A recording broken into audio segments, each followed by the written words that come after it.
दोस्तों, नवंबर का महीना बिहार के लिए सिर्फ त्योहार का महीना नहीं है, बल्कि सियासी महापर्व का गवाह बनने जा रहा है। बिहार की राजनीति में चुनावी सुगबुगाहट अब तेज हो चुकी है।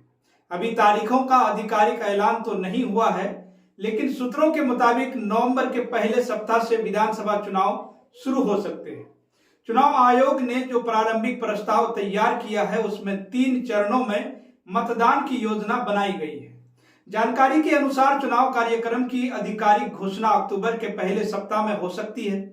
छठ पूजा 28 अक्टूबर को है और 28 अक्टूबर के बाद पहला चरण में और नवंबर के तीसरे सप्ताह तक चुनावी प्रक्रिया पूरी हो जाएगी।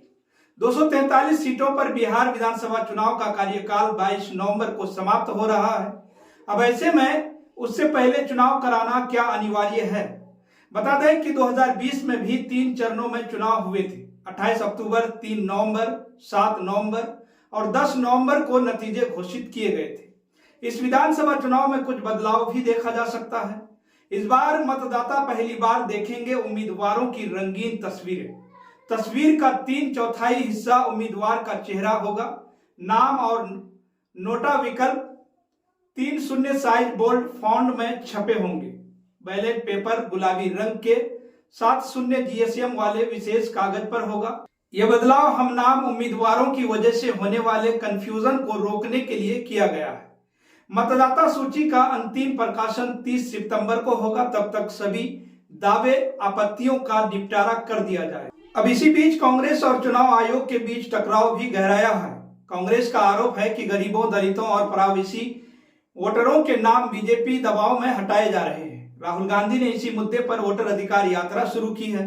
कांग्रेस का दावा है कि 89 लाख शिकायतें आयोग को दी गई, लेकिन इलेक्शन कमीशन ने पलटवार करते हुए कहा है कि शिकायतें उचित प्रारूप में नहीं है।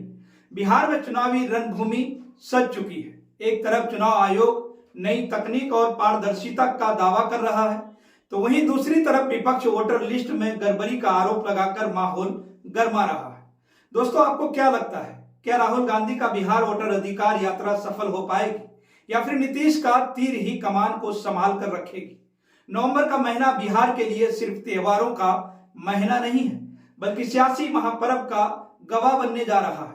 आपको जो भी राय हो, आप अपनी राय जरूर लिखें। और हाँ दोस्तों, अगर आप अभी तक केएनई न्यूज को सब्सक्राइब नहीं किए हैं तो सब्सक्राइब जरूर कर लें। साथ ही बेल आइकन को भी दबाना न भूलें।